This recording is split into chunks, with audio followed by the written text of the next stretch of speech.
Allá está el cerro de Macanao, hijo. ¿Lo ves? Sí, abuelito. Forma parte del Parque Nacional Laguna de la Restinga. ¿Oyes el mar? Su fuerza hizo que se alentara la lucha por nuestra independencia. Así como el billete de 20 bolívares, este gran parque nacional es un bien de todos los venezolanos. Por eso debemos protegerlos y cuidarlos. Faltan pocos días para que comiencen los Juegos Paralímpicos y ya Deportes Telesur se encuentra nuevamente en la ciudad de Londres para apoyar a nuestros atletas latinoamericanos y verlos subir a lo más alto del podio.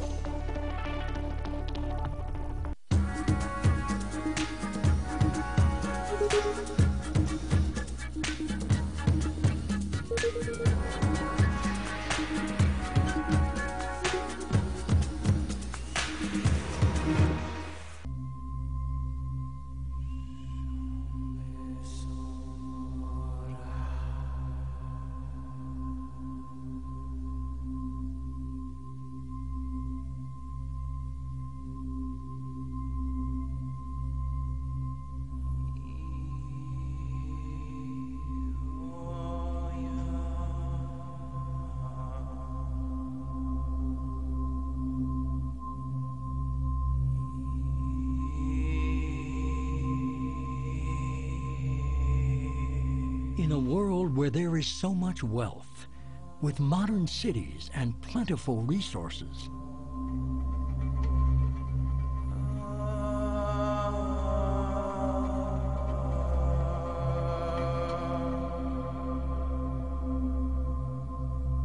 how can we still have so much poverty,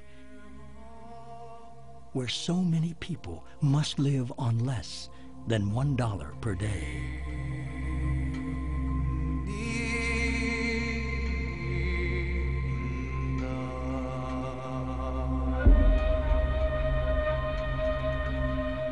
Where entire families live in one small room in squalid, informal housing settlements, far away from skyscrapers and city centers, where they don't have the means to take care of themselves.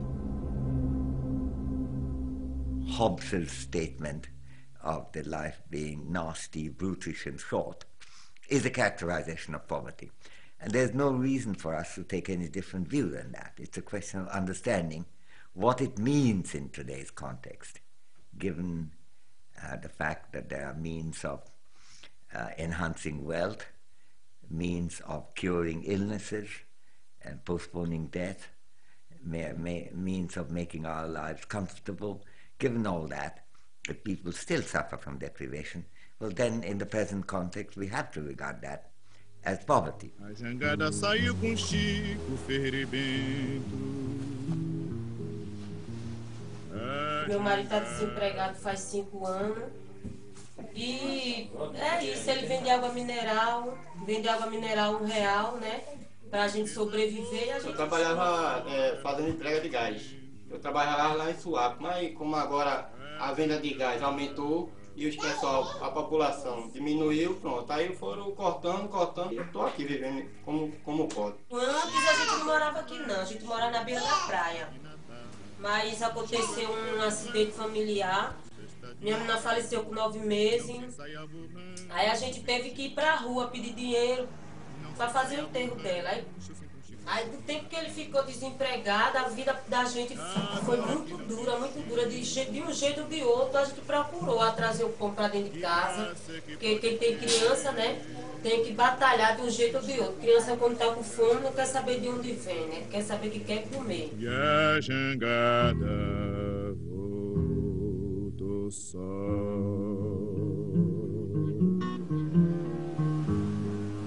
A jangada saiu com Chico Ferreira e Bento. 24,000 people die every single day from hunger and hunger-related diseases. At least 24,000. And that doesn't need to happen. We have plenty of resources, so that shouldn't happen. It happens because of the system we've created. We can say, without a doubt, that this system is an absolute failure. From the most rational, objective, economic standpoint, it's a failure. Less than 5% of the world's population live in the United States.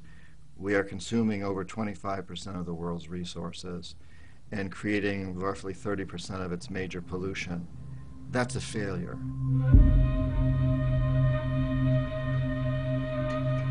Where do we have to look to understand how it all started?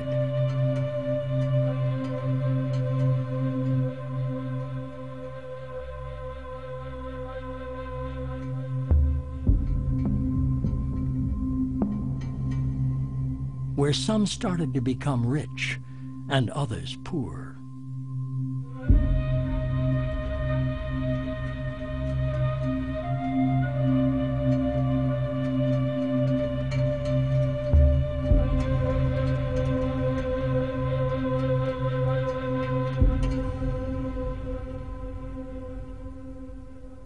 Je pense qu'il y a une date qui est tout à fait clé, c'est 1492, quand, à partir de cette année-là, les Européens interviennent d'une manière tout à fait brutale dans l'histoire des peuples de ce qu'on appelle aujourd'hui les Amériques.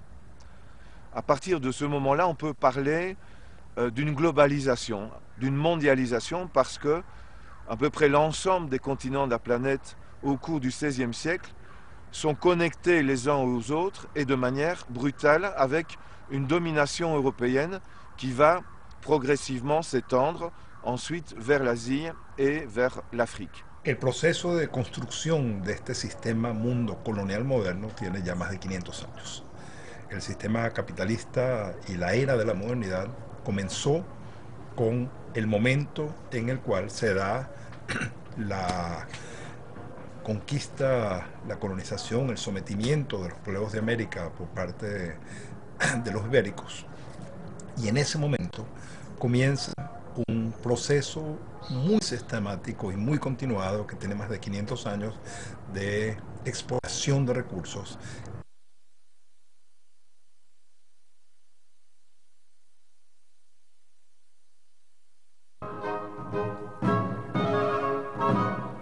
The men who would be known as the conquistadors and the colonizers came from Spain and Portugal, and later from the United Kingdom and Holland. They stole all the riches of the Incas and the Mayas, all the gold and silver, religious artifacts, and jewels, and then started to confiscate the land, which destroyed the natural economy of the people. Such a practice had long started before in Europe, where the upper classes seized communal land from the poor families, thus depriving them of their livelihood.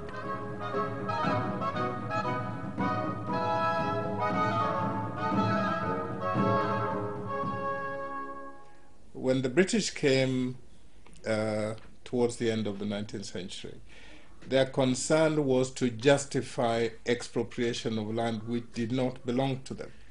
And the way they did it was to use their own legal system.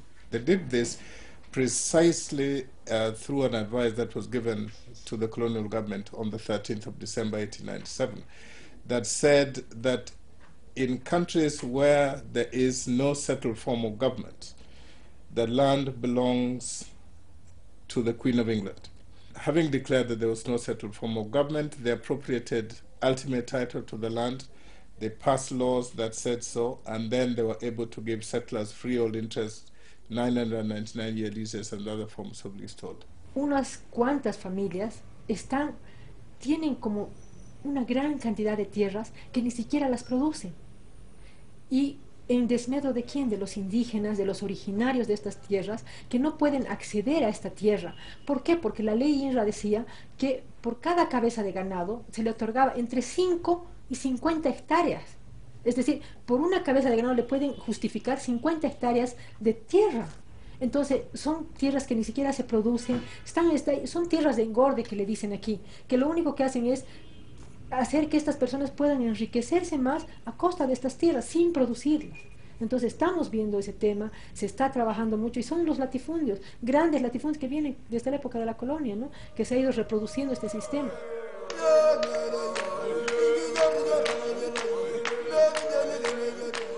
Land was confiscated and appropriated by the conquistadors and the colonizers throughout South America, Asia, and Africa, either by force or by imposing taxes on heads and huts that the people couldn't pay.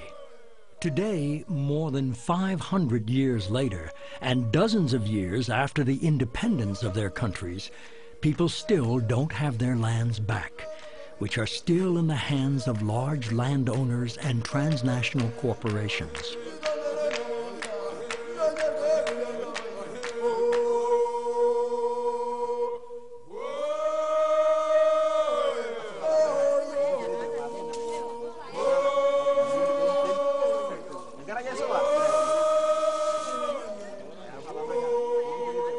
Yiok enkaji ormaasani nekira apake iltung'anak oobulu errita nkishu apake duo tooloopapa yiok, nitoki aaku ore duo apa yiok irmaasai naa iltung'anak ake lemeyiolo ninche aitoki lenkirritata oonkishu iyiolo ontare duo nkishu duo ina ramatare oonkishu. Ore apake duo tedukuya kuna rishat tanakata nikitii naa ore apake yiok, ore apa kabla eton apa etii ilashumpa naa enakop apake namanya yiok. Ore apa inakata neponu irmaasai nitayuni irmaasai te Kinopop peetumi apa atum ena toki apa najo paratiram, nitayuni apa te Kinopop, neponuni neerari irmaasai pookin omeshomo aapuo anyikaki noo Magadi Suda mpaka orpolosie tine. Ore ake enakata pee eishari enkitoria ooloibor, netii apake ilapa tasati nkishu napa lenkenye, naa ore dii apa peeponu nerokuni olootentiolo ake olopurro olchambai oloibung'ita Biblia. Toliki.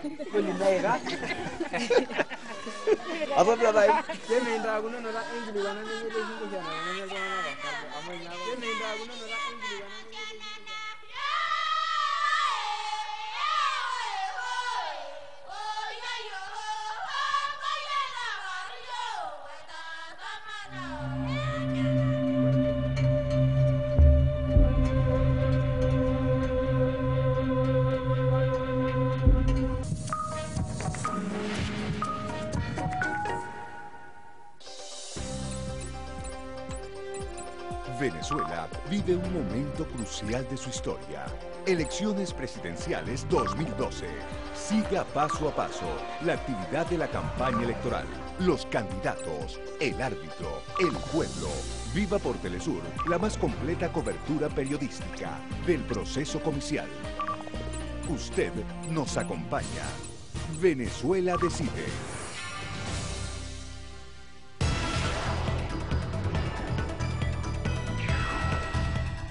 En Telesur, la señal informativa de América Latina, le ofrecemos cada media hora información precisa y oportuna. Construimos una agenda propia con información veraz al servicio de nuestros pueblos. Noticias Telesur, 100% información, periodismo de verdad, Telesur, la señal informativa de América Latina.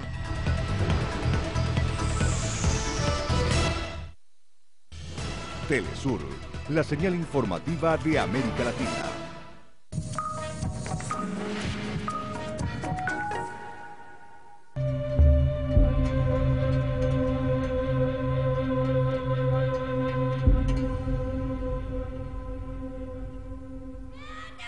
By becoming a British colony, you actually became a property, both the country and the people.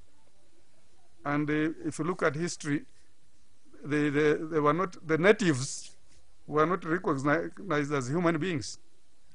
So all of you are total property of the empire. In the particular district I come from, the natives refused to work in those plantations. And if they come to work, they come in their own terms. Sometimes they won't come. So, and that's why we introduced the labor laws through the Kipande system. Kipande system is a system of registration, where every male, the moment you turn 16, you have to have a labor record. And that's the one that is used for ensuring that all male labor has got to work. And that's why the colonial labor laws really were slave laws. Realmente en el siglo XXI vemos que todavía hay familias cautivas. Nosotros les decimos cautivas o empatronadas, pero son esclavas. Esa es la forma de decirlas. Son esclavas porque no reciben una remuneración por su trabajo. Son deudas que se transmiten de generación en generación. Las personas no pueden salir de la hacienda porque tienen una deuda con el patrón. Y no solamente es la persona, sino es su grupo familiar. Los niños trabajan, no van a la escuela porque deben trabajar. ¿A cambio de qué? De nada, solamente de la alimentación.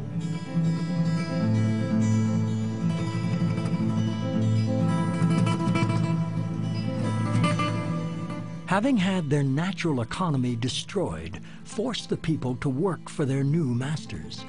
It is estimated that today 60 to 80 million people still live in slave-like conditions all over the world. They work sometimes with their families in rural areas, on plantations, and in mines, as well as in cities, in exchange for food and shelter.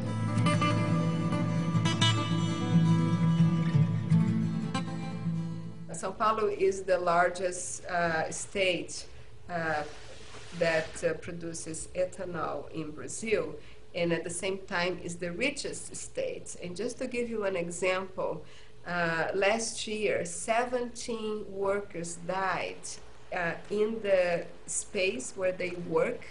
They die of exhaustion. Another 419 workers have died in consequence of their work. In addition to several cases of slave labor in the sugarcane workers that the Ministry of Labor has been registered. A visão que os empresários têm do trabalhador é ainda a visão de escravo. Eles não se desvencilharam. Hoje eles têm uma vida, uma acumulação muito mais fácil do que quando era o período do trabalho escravo, né? Porque o escravo, digamos, o patrão era dono do escravo, então ele tem que cuidar do escravo, ele tem que cuidar da saúde do escravo, ele tem que cuidar da alimentação do escravo, ele tem que cuidar da moradia, mesmo na senzala, mas ele tinha que cuidar. Hoje o patrão não tem nenhuma preocupação com essa, ele encosta o caminhão lá na periferia da cidade, o caminhão enche, devolve, ele não tem nenhuma preocupação mais. Terminou o período da corta de cana, o trabalhador que vive lá na periferia vai buscar outras formas, vender picolé, vender pipoca, né, os filhos vão para a prostituição, né, vão para a droga, buscar outra alternativa dentro do mundo da criminalidade. É doce morrer no mar, nas ondas verdes do mar. É doce morrer. Chegamos aqui, a gente viemos com uma boa promessa para aqui, né? Que ia ter aqui tudo em dia, garrafa, bota, tudo em ordem. Quando a gente chegamos aqui, não encontramos. Entendeu? Para se levantar aqui de 1 hora da madrugada. O fogo não é bom mesmo, porque é 4 bocas de fogo para cozinhar para bem 80 pessoas. Tem que se levantar de 1 hora da madrugada para fazer o café, porque senão a gente tem que tomar café. E a água que a gente toma banho lá só tem ferrugem. A gente toma banho hoje, no outro dia a gente já está doente. E a gente para receber o material, como recebendo de pouco a pouco. Um chapéu, depois veio as botas, e assim mesmo ainda tem gente aqui que trabalha descalço, porque não tem o material completo. Faz 4 meses que eu trabalho nessa firma, nessa usina, e eles pegaram minha carteira profissional, não me entregaram ainda. Eu já falei com todo tipo de chefe, ele fica só me cozinhando e não me dá minha carteira de volta. Mas sempre as horas de chegar é 3h30, tem gente que chega de 4, mas 2h30 para as 3 estamos chegando no barco. Para eu poder ganhar uma diária por dia, eu tenho que cortar 40 braças até 32 braças quando está essa cana aqui forte desse jeito. Até 32 braças pelo salário. Se eu não cortar, eu não ganho salário não. Ele se foi Está R$12,34. No colo de Iemanjá. Eles não pagam certo aqui. Paga tudo roubando a metade, né? Não, o que a gente come é fuba mesmo, que é o comer do pobre. Né? Fuba, às vezes uma bolacha que a gente traz, né? Compra. E o feijão mesmo, quando deixa para a cozinheira, tem muito que deixa. Eu mesmo tenho 6 filhos, e o que eu ganho aqui, se eu for comer tudo aqui, eu vou para casa sem nada. O problema é o seguinte, o problema é porque ele arruma tem a casa para morada, né? Porque hoje em dia o pobre que não tem uma casa para morar, estiver pagando aluguel, ele é um pobre de esmola, entendeu? Ele é mesmo que viver um congelado. Porque hoje em dia quem tem uma casinha para morar, 4 tempos a vez de baixo sem pagar aluguel, ele pode dizer que é rico. E isso realmente é o que tem. Porque a pessoa trabalhando nisso aqui não tem condição de ganhar a vida. Desse jeito, é por isso que o mundo é empestado de ladrão. É mal de isso, matando a pessoa de emprego. Morrer no mar, nas ondas verdes do mar. É doce morrer. Well, colonialism had very negative consequences, lasting consequences that we still see today in countries that are poor. And colonialism is one of the big reasons that poor countries are still poor. It left a legacy of violence because the most obvious example of which is the slave trade, that millions of Africans were captured, kidnapped, and taken across the ocean under horrific conditions to be slaves for the colonial powers. I think we have to start from what the prerequisites of capitalism are. Okay. Capitalism cannot operate without free labor. Labor is a key cost of production. So, to the extent that what we're talking about here is an expansionary capitalism, it will always be looking for those circumstances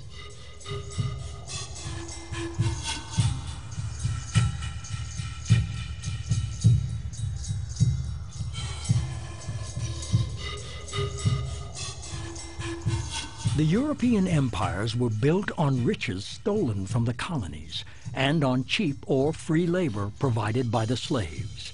The gold mines of Brazil and the silver mines of Bolivia, like Potosi, provided the European empires with the initial capital needed to start and finance their industrial revolutions. The fortunes created were so huge that the hill of Potosi was soon represented as the Virgin Mary in religious art. The Pope himself gave Africa to the Portuguese crown and South America to the Spanish. But the Spanish Empire was so indebted because of its holy war against Islam that these riches benefited its creditors in Northern Europe instead.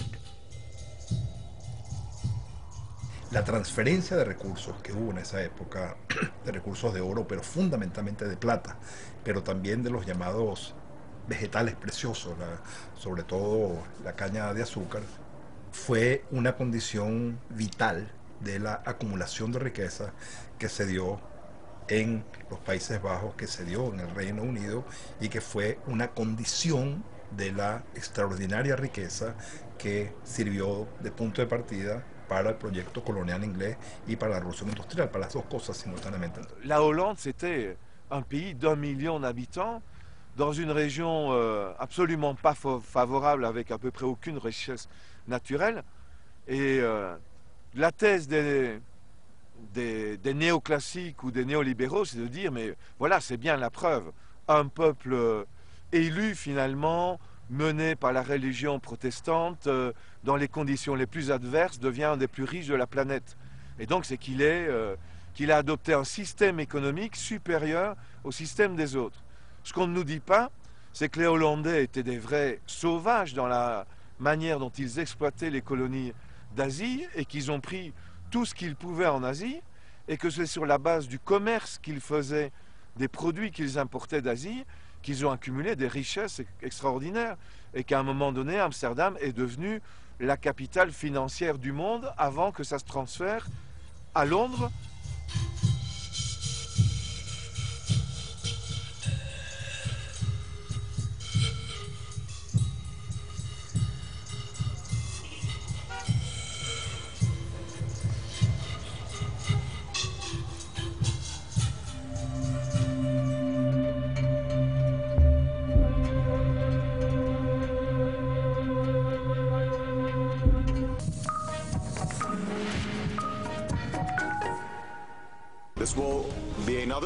Estados Unidos se prepara para elegir presidente el próximo 6 de noviembre, mientras los candidatos se reiteran en discursos. Conoceremos la verdad de lo que poco se habla. Un pueblo clama por ser escuchado.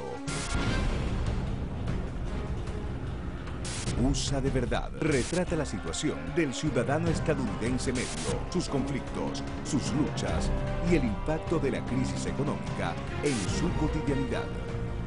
Gran estreno, lunes 27 de agosto. Telesur, la señal informativa de América Latina.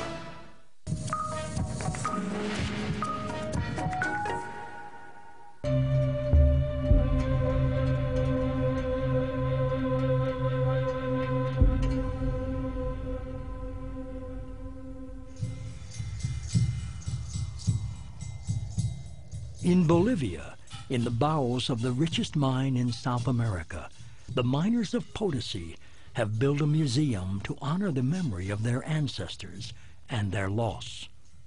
Y una ley que pone muy malo para nosotros se llamaba la mita. La mita consistía en trabajar dentro de la mina por 6 meses sin salir al exterior. Las personas tenían que dormir, tenían que comer y trabajar dentro de la mina sin salir al exterior. Por eso muchas personas han muerto trabajando en las minas. Hay un escritor, Eduardo Galeano, que dice: con toda esta plata que se fue de Potosí, que salió de este cerro, era posible construir un puente de Potosí a España. Entonces imagínense cuánta plata ha salido de esta montaña. Y este hombre dice, se hubiera construido otro puente de Potosí a España con puro huesos de personas que han muerto en las minas. O sea, más de 8 millones, de acuerdo a la historia, más de 8 millones de personas han muerto, ¿no? Antes, como no había dinamita, no había mucha tecnología, era muy importante mano de obra. Por eso los españoles empezaron a traer esclavos negros del África para trabajar en las minas, pero también tenían problemas grandes por la altura, el frío, trabajo duro, mala alimentación. Entonces los españoles han decidido llevar a estos esclavos negros a los yungas de La Paz, donde producían hojas de coca, frutas, bananas, naranja, etc. También arroz, café. Por eso en Potosí no hay...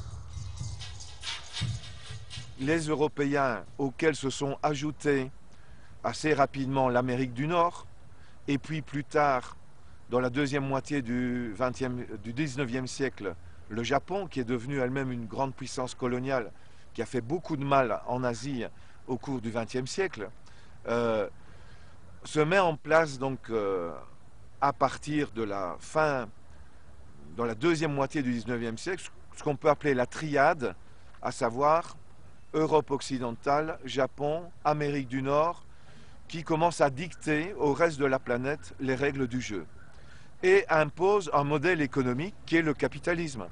El primer componente es de que nos insertamos al contexto de un mercado mundial y de una expansión del capitalismo planetario como países que externalizamos el excedente económico. Es decir, hay colonialidad en tanto la riqueza que se genera por el esfuerzo humano, por la riqueza natural, no se retiene en el país, sino que se externaliza, sale para afuera. El colonialismo siempre es parte del desarrollo del capitalismo, lamentablemente.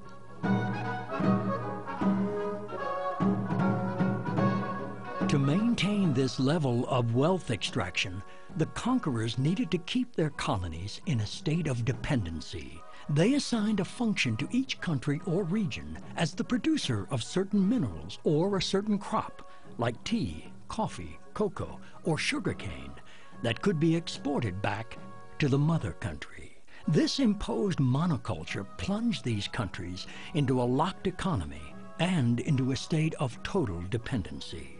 The survival of their people now depended on the goodwill of the motherland, from which they had to import food. The consequences of that practice can still be seen 500 years later.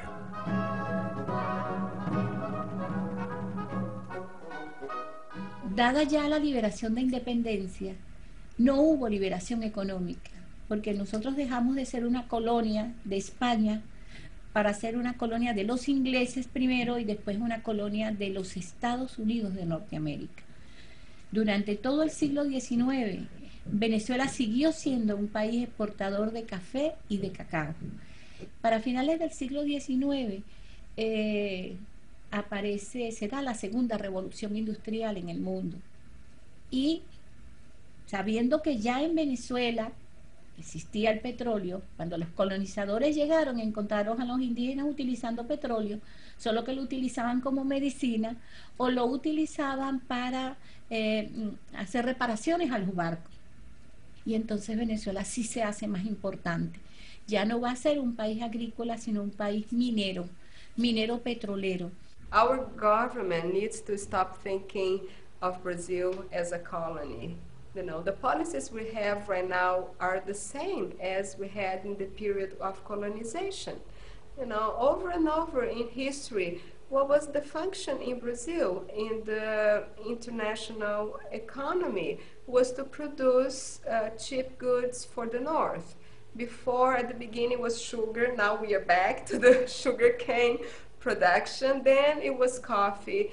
Then it was gold. You know, we are always producing cheap, basic materials for the North. Significa que, em primeiro lugar, os recursos naturais do Brasil e de qualquer país do mundo, nós devemos utilizá-los para resolver o problema da alimentação do próprio povo, já que aqui no Brasil existem 50 milhões de pessoas que passam fome todos os dias. E nós continuamos a importar leite da Europa, arroz da Tailândia e outros bens de consumo da Argentina, do Uruguai e do Chile, o que é uma vergonha para o povo brasileiro. Pare primo la canoa, que me parece que llora el pescador allá en la orilla, si le matan la semilla. Yo soy cabeza de 8 familias, o sea, entre 8, mi esposa y 5 hijos y 3 nietos.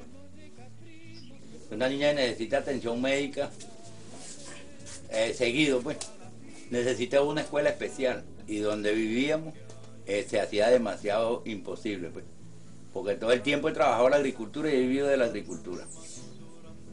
Entonces conseguimos este terrenito acá y bueno, poco a poco, como hemos ido pudiendo, hicimos la casita, hemos ido sembrando árboles frutales y todo. Tengo trabajando en la agricultura 47 años. De esos 47 años fui perseguido hasta hace 7 años. Porque éramos perseguidos por la misma gente del gobierno, que entonces mandaban la guardia, mandaban los otros cuerpos al Ministerio del Ambiente. Mira, tengo bastantes vecinos, compañeros de trabajo, pues, de la agricultura, que fueron metidos como vulgares delincuentes 48 días presos por trabajar la tierra. Entonces te digo, ahí habíamos alrededor de 600 familias y quedan 6 familias. ¿Qué te digo? Ellos querían sacar todo lo que se llama agricultura para puro importar. Lo salvará su conciencia y en eso me ha puesto el alma. Lo salvará su conciencia y en eso me ha puesto el alma.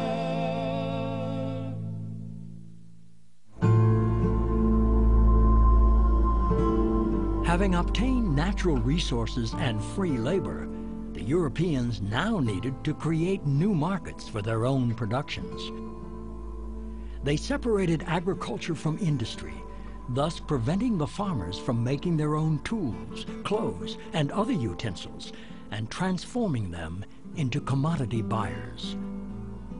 All existing industries were destroyed, and the colonies were forced to buy manufactured goods and equipment from their colonial masters. Parce que les Hollandais ont détruit l'industrie textile d'Indonésie et ont construit une industrie textile en Hollande, aussi de céramique. Et des textiles et des céramiques qu'on vous présente comme des produits hollandais, c'est en fait des techniques qu'ils ont copiées en Indonésie, notamment à Java, les ont amenées en Hollande et ont fait la richesse de l'industrie. Destruction des structures politiques, des structures sociales, des structures, des savoir-faire. aussi. Je pense la destruction de l'artisanat indien,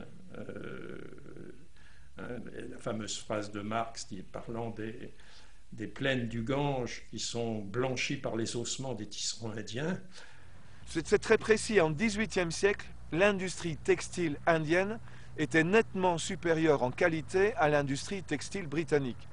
Les Britanniques ont détruit l'industrie textile indienne et ont interdit qu'à l'intérieur de l'Empire britannique, on puisse importer des draps et d'autres produits manufacturés des colonies. Et donc on a tout produit à Londres, en copiant aussi les techniques indiennes. Et alors à partir de Londres, on a exporté du textile, des cotonnades, vers l'Inde et on les a imposées en Inde. C'est une œuvre d'exploitation, de spoliation et de destruction de ce qui existait sur place.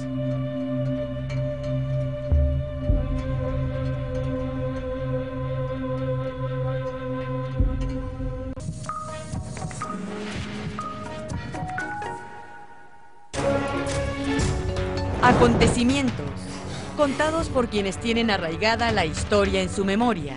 Secuestrada 3 a 4 meses. Estamos amenazados. Investigaciones realizadas por periodistas comprometidos con la verdad. ¡Brilló la verdad! ¡Brilló la justicia! Interrogantes, que usted a través de 25 minutos podrá develar. Why are you here? Necesitamos una respuesta ya. ¿Quién ordenó el disparo? Reportajes Telesur. Todos los miércoles. Telesur, la señal informativa de América Latina.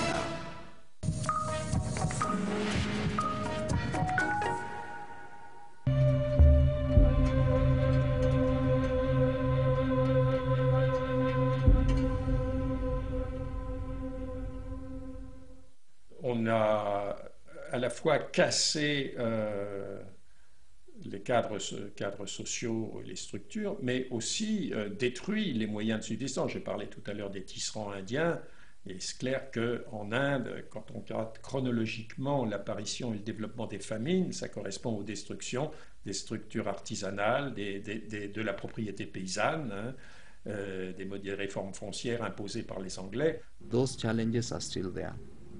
Some of the settlers, when they moved from this country in 1964-65 up to 1970, now they benchmarked their operations in Europe, and therefore we became the producers of raw materials, and they were now the agents for marketing and processing.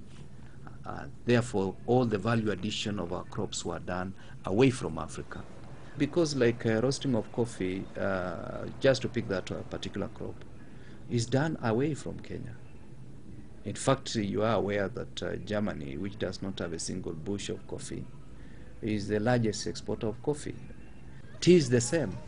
The tea that you consume in Sudan, you take it first to Europe, then Lipton brings it back to Sudan and a number of other countries in Northern Africa and a number of other countries. One of the legacies of colonialism is that the poor countries of the third world are continuing to export raw materials, and the countries of Europe and North America produce and export finished products. This stems from a practice that was developed long ago, and the intention was to make sure that the countries of the third world remain backward and remain dependent and are never able to develop.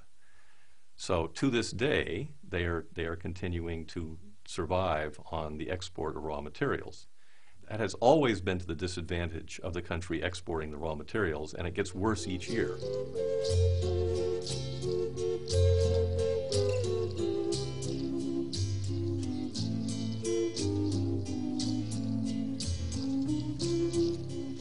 The main legacy of the colonizers was the change in mentality, religion, and culture. They came with a Bible in one hand and a rifle in the other, preaching the exclusivity of salvation and imposing Christianity by force upon all, destroying every indigenous religious item they could find.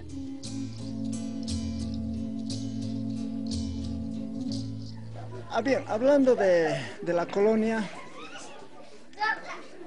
es un poco doloroso recordar esto. Desde ese momento hemos olvidado nuestra cultura, nuestra lengua, nuestro idioma, nuestra escritura. Por entonces los aymaras somos más antes, llegaron los incas, en esa época había una cultura muy diferente y teníamos nuestra propia escritura que eran los quipus y actualmente eso se ha perdido, no lo tenemos, nos los han robado. ¿Para qué? ¿Para qué nos han robado? Para someter a su capricho, a ser servientes de ellos. La conséquence la plus importante et qui remonte précisément à l'une de ces formes de la colonisation qui a été la conversion religieuse, le travail des missionnaires, etc., c'est la colonisation mentale, la colonisation de l'imaginaire, l'imposition d'une culture, un impérialisme proprement culturel avec ce que ça implique comme destruction des structures mentales, conception du temps, de l'espace, et ce qui a eu comme effet, en fait, de provoquer dans ces sociétés une perte de sens.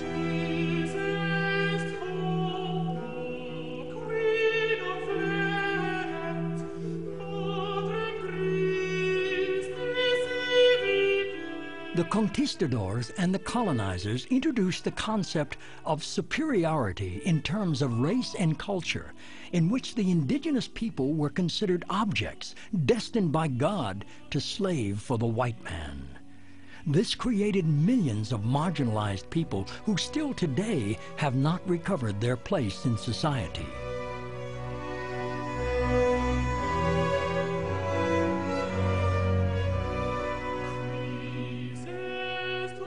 During colonial times, no equality would be tolerated between the white man and the colored one, either in church or in state. Even today, while a Mass is celebrated in the Cathedral of Sucre, the former Bolivian capital, the old indigenous people who dare to enter will still sit on the ground.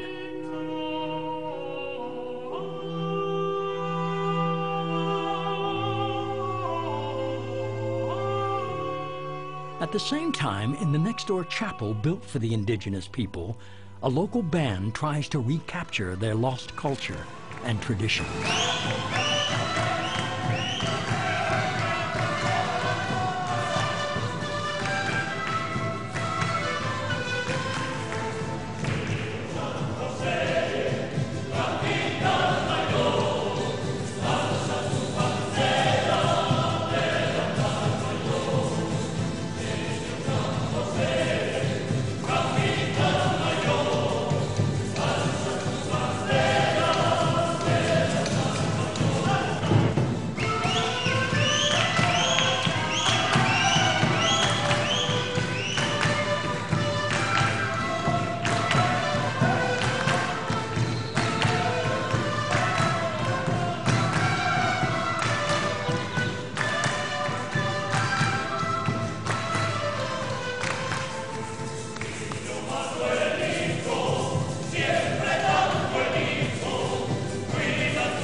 The belief in a collective form of social organization was the indigenous people's best protection against a commodity economy, something for which they had no desire. They believed in a communal property and public utility, where the assets of the group were shared by all. This is precisely what the Europeans had to replace with the concept of individualistic interest, which drove the expansion of Europe.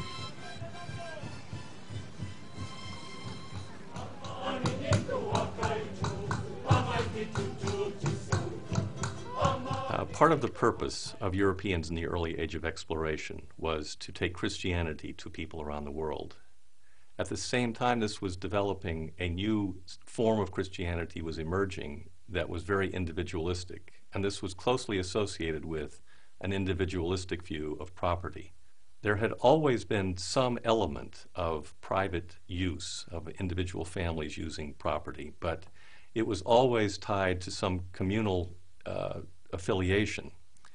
With the modern idea of private property, it meant that someone could use property without any obligation, any reciprocal relationship to community. You owned it, you could use it any way you wanted, and you didn't owe anyone anything. In a sense, this was a system of everyone for himself, and you could say this is the beginning of capitalism. So during this period, we have a marriage of a religious idea of individualism with the idea of individualism in owning private property. I mean, you may not be able to abolish poverty and have usher in the golden age by just saying, eradicate private property, everything will be all right. That won't work, and we have to recognize that it won't work, and the temptation to go in that direction may have to be restrained by realism. But at the same time, it's important to understand that those who were asking for that were not asking out of a fad. They had a real issue in mind, that inequality of property and ownership is a cause of inequality, of divided fortunes in our lives.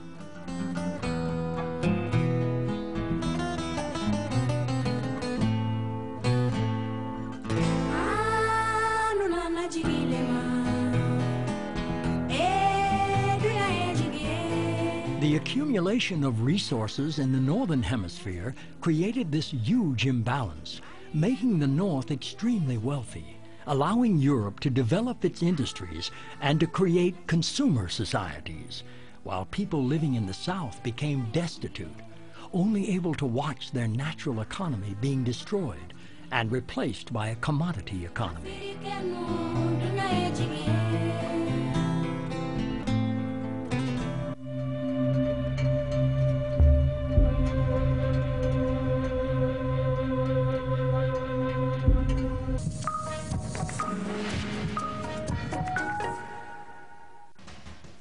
Tres periodistas de Telesur, detrás de la verdad, sobre lo que ocurre en la nación árabe. Hicham Wanous, corresponsal permanente en Damasco, y los enviados especiales, Rodrigo Hernández y William Parra. Batalla por Siria. Telesur. Nuestro norte es el sur. Lo que no vio. Lo que vio y quiere revivir. Interactúe con Causa Justa mediante las redes sociales. Cada lunes después de su emisión, profundice en el tema, amplíe la información. Descargue los capítulos ingresando a nuestro canal en YouTube, Causa Justa Telesur. Participe y exprese su opinión siguiéndonos en Twitter, @CausaJustaTLSur. Cuéntenos su causa justa a través de blog Causa Justa telesurtv.net. De manera interactiva, conéctese con Causa Justa. Causa Justa. Telesur, la señal informativa de América Latina.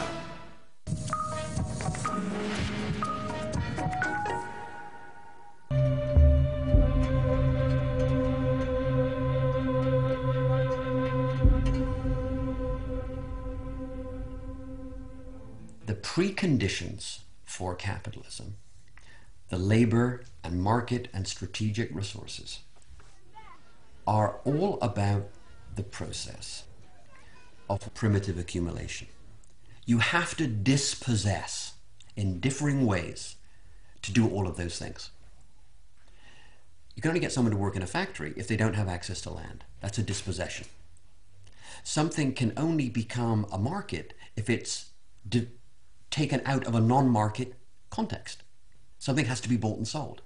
It can only be a strategic resource precisely if, in fact, you exploit that resource. Primitive accumulation is not something that happens once. It happened in this way under specific circumstances in Brazil in the 16th century.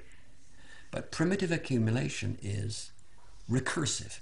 It happens time and time again under different sorts of conditions. Of course, there's an enormous amount of hype about this, but the reality is, of course, we're no less dependent on key strategic resources now than we were in 1890. And it's not just about oil, it's about a whole raft of key minerals and resources that are absolutely indispensable. The resources of the South are fundamental to development in the North. And therefore, the manner in which access and control of those resources are determined becomes crucial for the North. That is where the battle has always been. It's been there for over a century. It continues to be there. And particularly when it comes to subterranean resources. I mean, just look around you. Why did the Angolan War take that long? Or the Congo? Why aren't we interested in what's going on in Somalia? Because there is nothing to expropriate there. But there's something to expropriate in Sudan, in the Congo, in Angola, and in various places. So the resource war it will continue. Samba triste, as incertas madrugadas, samba triste. Eu moro nesse barraco, falta 2.000 para pagar. Estou aleijada da minha perna, não sou mentirosa, sou uma nega trabalhadeira, trabalhei em vários cantos. E hoje em dia, olha, eu vivo assim, ó, desse jeito. Meu pai, onde você estiver, me ajude, falta 2.000 para pagar esse barraco. Eu estava dormindo no meio da rua com meus filhos. Eu sou uma nega guerreira e trabalhadeira, eu não estou em condição de pagar. Meu marido comprar o leite dela, ele passa o dia todo pegando o carro no sol quente. Tem vezes que ele fica sem comer lá. A gente gasta assim, uma faixa de R$25 por semana, que é para comprar leite, comprar fralda, comprar remédio, comprar as coisas para dentro de casa. E o leite custa R$5. O leite 5 e a massa 5. Samba triste de São Paulo na neblina. Muita gente que não tem um pão de cada dia em casa, não é isso? É, sou tapioqueira, me parece, mãe. Eu tô em casa, né? É? Ai, quando tá fraca, eu vendo 10, vendo 7, entendeu? Às vezes só vendo 2, às vezes não vendo nada e volto. A de coco é R$1 e a de queijo com coco é R$1,50. Não, a verdade é sempre assim, a gente não tem trabalho, ganha uma verba muito pouca e assim vai passando até o dia que Deus quiser e o povo grande, né? As incertas madrugadas, samba triste, ecos de passos nas calçadas, samba triste de São Paulo na neblina. À partir de la fin de la Seconde Guerre mondiale, on a commencé à mettre fin aux empires. Les États-Unis, d'ailleurs, qui avaient peu de colonies et qui regardaient avidement les colonies britanniques, françaises et japonaises, étaient pour l'indépendance des pays en se disant on va, après leur indépendance, les contrôler d'une autre manière. Et c'est effectivement ce qui se passe aujourd'hui. Les pays sont formellement, politiquement indépendants, ils ont leur propre gouvernement, mais ils sont dans un ensemble institutionnel qui réintroduit une forme de néocolonialisme, puisque toute une série de politiques qui sont appliquées dans les pays du Sud, endettés, sont dictées à partir de Washington, du siège de la Banque mondiale, du Fonds monétaire international, ou doivent se soumettre aux règles adoptées dans le cadre de l'Organisation mondiale du commerce basée à Genève. Well, the sort of world order that the West and basically the United States and to some extent Western Europe have tried to maintain, it's very post-colonial in the sense of we don't try to directly politically control these countries, but we want to integrate them into an international economic order and to some extent political order. And so even the very definitions of development, the very definitions of local industry and so forth, is all geared in a very natural way to the needs of the North and extracting resources, extracting cheap labor, not creating genuine foreign competition. So if you're going to have cars produced in Africa, we'll come do it for you there and we'll use your workers and so forth. And so in that sense, it's very much a subtle form of an empire, but not an old-style empire. It's a very subtle form, and that's anybody with a broad historical perspective is not surprised.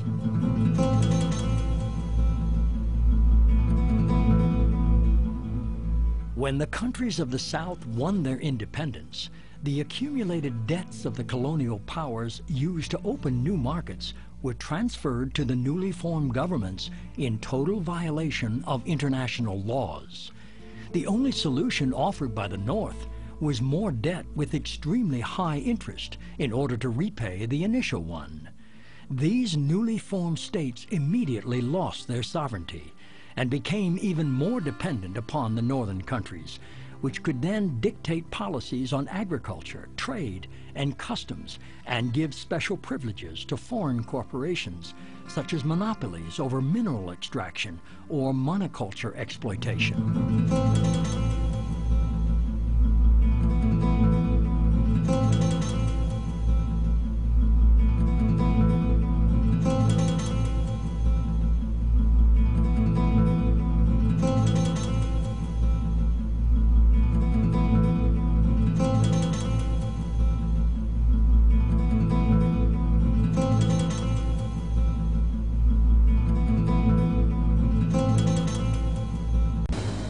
Documentales Telesur presenta confiscación de tierras, explotación de recursos y de seres humanos. De la colonia es un poco doloroso recordar esto. Desde ese momento hemos olvidado nuestra cultura, nuestra lengua, nuestro idioma, nuestra escritura. Nos los han robado. ¿Para qué? ¿Para qué nos han robado? Para someter a su capricho, a ser sirvientes de ellos. Un sistema injusto creado para dominar y esclavizar. De um jeito ou de outro, acho que procurou trazer o povo para dentro de casa, porque tem criança, né? Tem que batalhar de um jeito ou de outro. Criança, quando está com fome, não quer saber de onde vem, né? Quer saber que quer comer. El fin de la pobreza. Este domingo.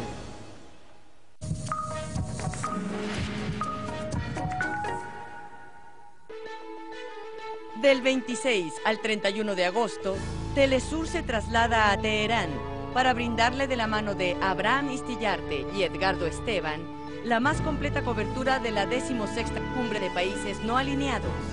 Conozca todos los detalles del desarrollo de este importante encuentro a través de nuestra pantalla. Telesur. Nuestro norte es el sur. Estados Unidos se prepara para elegir presidente el próximo 6 de noviembre, mientras los candidatos se reiteran en discursos. Conoceremos la verdad de lo que poco se habla. Un pueblo clama por ser escuchado. USA de Verdad retrata la situación del ciudadano estadounidense medio, sus conflictos, sus luchas y el impacto de la crisis económica en su cotidianidad. Gran estreno, lunes 27 de agosto. Durante el día, los hechos y sus consecuencias marcan la noticia. Nosotros te ofrecemos las herramientas para comprenderlo. El contexto informativo con visión latinoamericana. Edición central. La noticia más allá de lo que otros pueden ver. Telesur. La señal informativa de América Latina.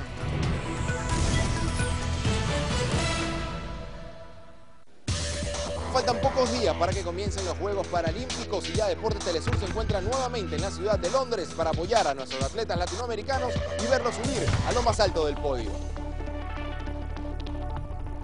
¿Sabes cuáles son los últimos adelantos científicos y tecnológicos de nuestra América Latina? ¿Tienes idea de por qué los productos que usas a diario se vuelven inservibles luego de un tiempo? ¿Quieres saber de qué forma la ciencia puede mejorar tu vida y la de millones de personas? Entérate de esto y más en Atomum, el informativo científico y tecnológico con